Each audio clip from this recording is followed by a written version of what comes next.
సిద్దిపేటలో ఉద్రిక్త పరిస్థితి నెలకొంది. కరీంనగర్ ఎంపీ బండి సంజయ్ కాంగ్రెస్ మంత్రి పొన్నం ప్రభాకర్ మధ్య మాటల యుద్ధం కొనసాగుతోంది. మంత్రి పొన్నం ప్రభాకర్ పై బండి సంజయ్ అనుచిత వ్యాఖ్యలు చేశారని కాంగ్రెస్ నేతలు మండిపడుతున్నారు. ఈ విషయమై హుస్నాబాద్ పోలీసులకు కాంగ్రెస్ నేతలు ఫిర్యాదు చేశారు. వెంటనే బండి సంజయ్ క్షమాపణ చెప్పాలని డిమాండ్ చేశారు. Bandi Sanjay, go back, go back, go back, go back. Bandi Sanjay, go back, go back, go back. Bandi Sanjay, go back. Bandi Sanjay, go back. Khabardan, Bandi Sanjay. Khabardan, Bandi Sanjay, go back.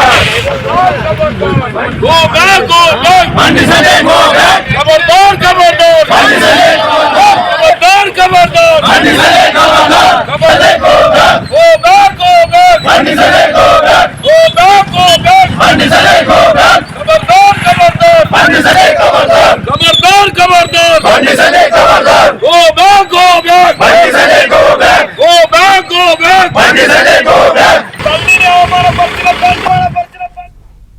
మరోవైపు బండి సంజయ్ ప్రజాహిత యాత్ర ఉద్రిక్తంగా కొనసాగుతోంది. యాత్రను అడ్డుకునేందుకు పిలుపునిచ్చిన కాంగ్రెస్ నేతలను పోలీసులు అడ్డుకున్నారు. ఇక యాత్రకు రాకుండా బీజేపీ నేతలను సైతం నివారిస్తున్నారు. అవాంఛనీయ సంఘటనలు జరగకుండా పోలీసులు భారీగా మోహరించారు. దీంతో ఉద్రిక్త వాతావరణం నెలకొంది.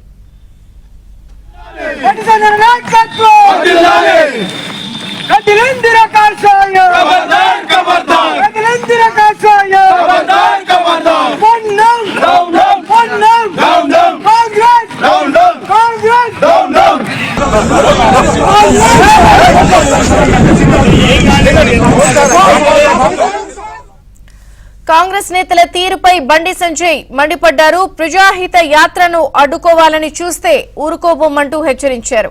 హుస్నాబాద్ నియోజకవర్గం బొమ్మెనపల్లి నుండి రెండో రోజు ప్రజాహిత యాత్రకు బండి సంజయ్ సిద్దమయ్యారు. దీంతో నియోజకవర్గంలో ఉద్రిక్త పరిస్థితులు నెలకొన్నాయి. భీమదేవరపల్లి మండలం ముల్కనూరులో బండి సంజయ్ కు వ్యతిరేకంగా కాంగ్రెస్ వాళ్లు ఫ్లెక్సీలు ఏర్పాటు చేయడంతో ఉద్రిక్తత ఏర్పడింది.